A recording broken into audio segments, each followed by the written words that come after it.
Please catch me before I kill again. November 1st, 2023. I never wanted to hurt anyone. It was my neighbor's black dog who told me what to do. He is a demon wrapped in fur and skin. His metallic, ringing voice would incessantly scream through my brain every time I tried to fight back. I told him I didn't want to kill anymore, but he says that he and the other damned spirits need fresh blood to live. He says his name is Friend and that he only wants what's best for me. I don't know what kind of dog my neighbor found, but I think it may have come straight from hell itself. I'll update this diary soon once I figure out what to do. November 10th, 2023.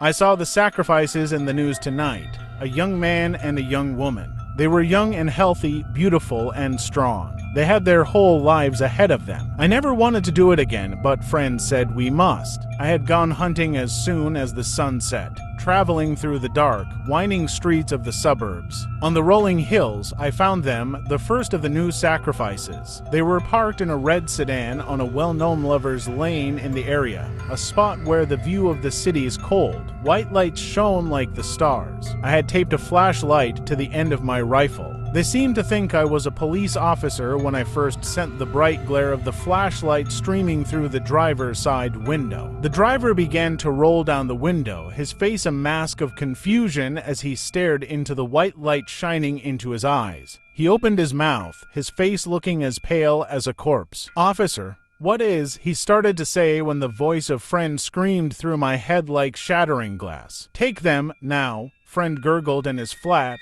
dead voice. "We must feed the spirits of the dead with their blood. Do it now. Now. Now." The voice rose like the wailing of a tornado. I couldn't breathe or think.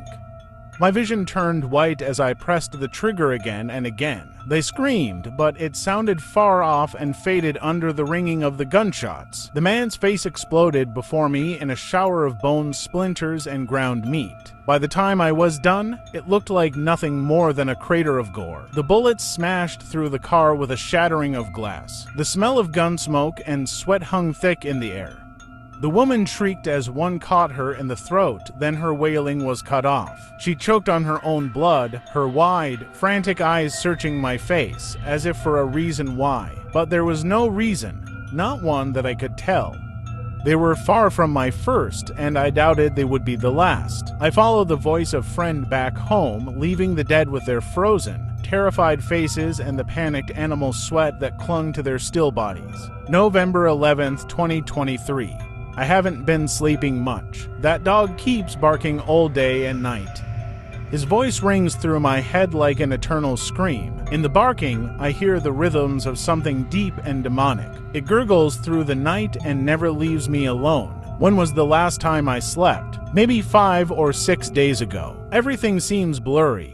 I know what I need to do. At midnight, I heard the incessant barking of Friend, the whispering of dark secrets behind the veil. I grabbed my rifle and slunk out into the night. I needed to end this right here and now. The street looked as empty as a midnight graveyard. Mist swirled through the blackness in thick, cold clouds that clung to my skin like raindrops. I couldn't see far as I left my dark and empty house. I peered over the fence separating my property from my neighbor's. The dog had stopped barking. Now he just looked up at me, his eyes gleaming like cold starlight. "What are you going to do with that, Spencer?" Friend asked, his sharp canine teeth glittering through the fog. I saw the dog's mouth moving, the black lips frozen in a wide, amused smile. "Would you hurt your only friend? Would you kill him, Spencer?" I trembled, feeling drops of sweat break out on my face. Goosebumps rose all over my body as I stared into those dead, empty eyes. Friend looked like a large black dog, reminding me of the Grimm from European myths. But anyone who stared at him too long would realize that his teeth seemed far too sharp and numerous, and his eyes always glowed in the night as if with their own inner radiance. "I have to do it," I whispered grimly, staring into the face of hell. The dog seemed to find this funny. His wide, canine lips rose into a curving grin. "Do what you have to do, and I'll do what I have to do," he hissed as I pulled the trigger. The dog's head exploded, spraying black fur and slabs of gore onto the side of my neighbor's house. I saw Friend's legs buckle as he stumbled and fell slowly to the ground, still staring up at me with his dead eyes. November 12th, 2023. That night, after I murdered friend, I finally passed out from exhaustion for a couple hours.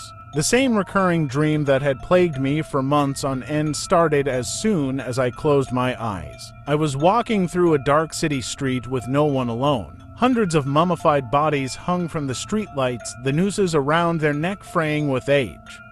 They swayed gently in the wind, men, women, and children alike, all victims of some terrible atrocity I couldn't imagine. The echoing of my own footsteps sounded deafening. The entire world felt dead and still.